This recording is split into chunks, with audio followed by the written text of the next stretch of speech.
28 June হয়ে গেল বিশাল সাংস্কৃতিক অনুষ্ঠান শ্রদ্ধায় স্মরণে আরজি বর্মন। 28 জুন বিকেল 4:30 শ্যামবাজার সেরাম হয়ে গেল প্রখ্যাত সঙ্গীত শিল্পী প্রয়াত আরজি বর্মন স্মরণে অনুষ্ঠান তুমি যে কত দূরে। সমস্ত অনুষ্ঠানটি পরিকল্পনা ও পরিচালনা করেন আরজি মিউজিক্যাল ট্রুপের পক্ষ থেকে শিল্পী রিমি দে পাত্র ও সমীর পাত্র। এই শ্রদ্ধামূলক সাংস্কৃতিক অনুষ্ঠানে বিশেষ অতিথি হিসেবে উপস্থিত ছিলেন গিটার বাদক পণ্ডিত স্বপন সেন, কবি নাট্যকার ডক্টর রাধাকান্ত সরকার, কিশোর কঞ্চি, সঙ্গীত শিল্পী সোমনাথ মুখার্জি, জি বাংলা খ্যাত সঙ্গীত শিল্পী দীনেশ হালদার।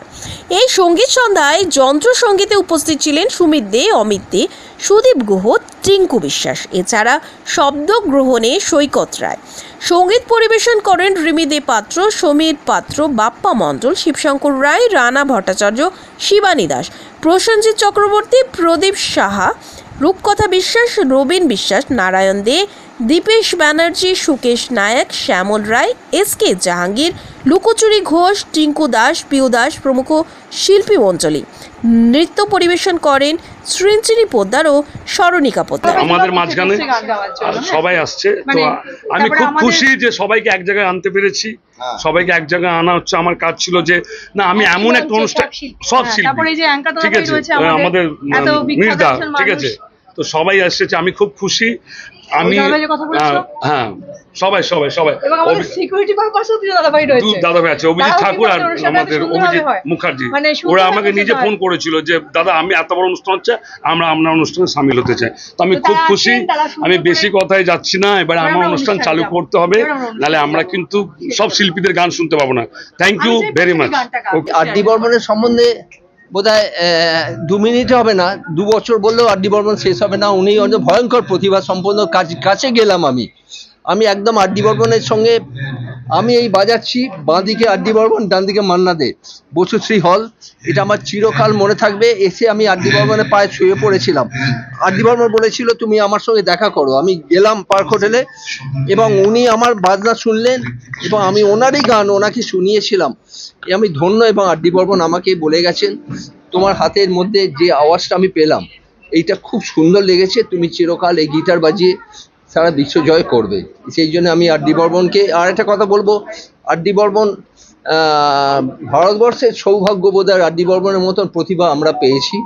কারণ ওনার মতন রিদিম ফ্র্যাকশন, গানের কোন লাইনটা কোথায় যাবে এ বোধহয় আরজি বর্মন ছাড়া পৃথিবীতে কেউ জানতে পারেনি। আমি যখন ওনার গান তিসরি মঞ্জিল দেখতে গেলাম ছোটবেলায়, ওনার গান শুনেই আমি গিটার বাজাতে শুরু করেছিলাম। তারপর কোনোদিন ভাবিনি যে আরজি বর্মনের কাছে যাব। এবং আরজি বর্মনের সঙ্গে 3বার 4বার আমি অনুষ্ঠানে বাজিয়েছি পণ্ডিত স্বপন সেন। এই জন্য আমি চিরকাল ঈশ্বরের কাছে কৃতজ্ঞ। ভীষণ ভালো অনুভূতি, কারণ অ্যাকচুয়ালি আমরা চেয়েছিলাম কালকেই হোক, মানে 27 জুন, মানে যেটা গতকাল গেছে আর কি। ওটাই আমার জন্মদিন, আরজি বর্মন সাহেবের সবচেয়ে বড় জিনিস, তার জন্মদিন। আমার ভীষণ ভালো লাগার একটা ব্যাপার, তো আমি সেটাই চেয়েছিলাম করতে, কিন্তু একটা কারণবশত সেটা হয়ে ওঠেনি। আজকে আমরা করছি, তো এটা আমার ভীষণ একটা ভালো লাগা এবং আবেগের জায়গা।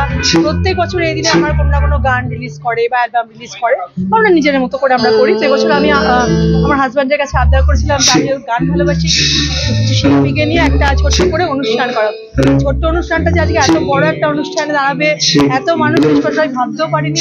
তো এত শিল্পীরা উপস্থিত হয়েছেন আপনার এই আবেদনে, অনেক মানে বিভিন্ন শিল্পীরা এসেছেন, যেমন দাদাভাই এসেছেন আমাদের অ্যাঙ্কারিং করছেন, জুনিয়র মিশন থাকতো, তাছাড়া সুকেশ আছে, বাপ্পাদা আছে, আমাদের সোমনাথ মুখার্জি আছে, তারপরে দীনেশ আসছে, জি বাংলা খ্যাত দীনেশ আসছে, তাছাড়া তো অন্যান্য আরো অনেক শিল্পীরা আছে। আপনারা নাম আর কি আমরা কাদের দেখেছি।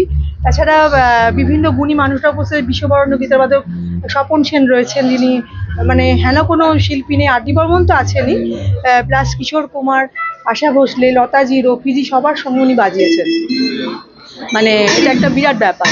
তো তারপরে রয়েছেন আমাদের একজন সমাজসেবী, উনিও রাধাকান্ত সরকার। তো আমি মানে অনুষ্ঠানটা খুব মনে প্রাণে খুব শ্রদ্ধার সঙ্গে করতে চেয়েছি। তো দেখা যাক কতটা সাকসেস হয়।